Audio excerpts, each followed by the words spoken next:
नमस्कार जय जगन्नाथ सांग मैंने गीता किचन ओडिया को आपण मानक समस्त को अनेक अनेक स्वागत। मुझे आपण मानक सहित शेयर करी कोकोली माछर तावा भजा जोटा पखाला सहित खाइबा को बहुत स्वादिष्ट लगी थाए। आशा करुँच आपण मानक मोर ये रेसिपीटी भल लगे। जदि भल लगे मो चैनल को लाइक करेंगे, सांग मान सहित निश्चय शेयर करेंगे। आउ जदि मो चैनल नुआ अच्छा ताले प्लीज मो चैनल को सब्सक्राइब करने को भूलें। आउ जदि एमती नुआ नुआ वीडियो नोटिफिकेशन चाहूँगी ताले बेल आइकन को प्रेस करने को भूलें। एवं चलते देखा आज रेसिपी। आज मुझे सहित शेयर करी कोकोली माछर तावा भजा जोटा खाइबा को बहुत स्वादिष्ट लगे। आपण मैंने अल्प समय अल्प सामग्री रे प्रस्तुत करी खाई परिबे। आशा करुँच आपण मानकु रेसिपीटी भल लगे। एवं मुझे देखई नौ कौन सामग्री व्यवहार करी।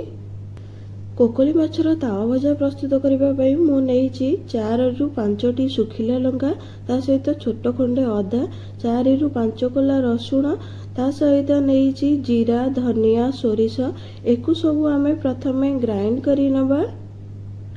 एबे मु सबको ग्राइंड करी नहीं आसी। एबे आम प्रथम कोकोली माछरे आवश्यक अनुसार लुण दे नबा। एबे आम हलदी गुंड दे नबा। एबे आम जो बेसर को ग्राइंड करथिले ताकू मध्य दे नबा। पूरा भल से आपण माने दे नेबे। एबे आम देला परे कोकोली माछ को बेसर सहित पूरा भल से मिसई नबा। जेमिति कोकोली माछ देहरे बेसरटी भल से एपट सेपट लागी जीवो सेमिति ही गोळेबे आपण माने। एबे एथिरे आमे अल्प किछि सोरिष तेल दे नबा, कारण सोरिष तेल रे आमे जेतेबेले माछ तावा भजा करिवा खाइबा को बहुत स्वादिष्ट लगी थाए। एबे आमे अल्प किछि सोरिष तेल देकी भल से गोळेई नबा। एबे चलंतु आमे सब माछ को तावा रे फ्राई करि नबा। एबे मु प्रथमे गैस ऑन करिकी तावा को रखी नहीं जी। एबे हमें चेक करबा तावा हमर भल से गरम हेलानी कि नहीं। एबे देखो आपण माने हाथ ऊपर रखी कि जानि परिबे जे आपण माने तावाटा हमर केते गरम हेची। ए टाइम रे आपण माने गैस रो फ्लेम टी मीडियम रे रखिबे। ता सहित आमे सोरिष तेल मध्य भल से देई नबा। आपण माने बहुत परिमाण रे सोरिष तेल तावा रे देबेनी, जेहेतु आमे माछ रे सोरिष तेल मध्य गोळैचे सेते आपण माने अल्प सोरिष तेल ही देबे। आउ चारिपट को स्प्रेड करी नेबे। एबे आमे जो माछ को गोळै की रखी थिले ताकू एबे तावा रे गोटे गोटे करी दबा।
को तावा रे पकेबार पूरा 5 ରୁ 7 मिनट हो गलानी। एबे हल्का हल्का टिके साइड मध्य ब्राउन कलर हो गलानी। एबे आमे सब माछ गोटी गोटी करके लेउटेई नबा। एबे आपण मन देखंतु मो माछ को लेउटेई नै छी, हमर हल्का टिके ब्राउन कलर मध्य हो जाई छी। एबे आमे पुणी 5 ରୁ 7 मिनट रखिबा। तापरे आमे देखिबा जे हमर माछ पूरा भल से हमर फ्राई हो जाइथिबो। एबे हमर माछ को लेउटेबार पुणी 5 ରୁ 7 मिनट हो गलानी। एबे देखंतु आपण माने हमर कोकोली माछर तावा फ्राई पूरा भल से हो गलानी। एबे आमे प्रथम गैस को बंद कर नेबा, सर्व करिबा। ଏବେ ଆପଣମାନେ ଦେଖନ୍ତୁ ଆମର କୋକଲି ମାଛର ତାୱା ଭଜା ବନିକି ରେଡ଼ି ହେଇଯାଇଛି। ଆପଣମାନେ ନିଶ୍ଚୟ ମୋର ଏହି ରେସିପିଟି ଟ୍ରାଏ କରିବେ। ଆଶା କରୁଛି ଆପଣମାନଙ୍କୁ ମୋର ଏହି ରେସିପିଟି ଭଲ ଲାଗିବ। ଯଦି ଭଲ ଲାଗିବ ତାହେଲେ ମୋ ଚ୍ୟାନେଲକୁ ନିଶ୍ଚୟ ଲାଇକ୍ କରିବେ, ସାଙ୍ଗମାନଙ୍କ ସହିତ ନିଶ୍ଚୟ ସେୟାର କରିବେ। ଆଉ ଯଦି ମୋ ଚ୍ୟାନେଲରେ ନୂଆ ଅଛନ୍ତି ତାହେଲେ ପ୍ଲିଜ୍ ମୋ ଚ୍ୟାନେଲକୁ ସବସ୍କ୍ରାଇବ୍ କରିବାକୁ ଭୁଲିବେନି।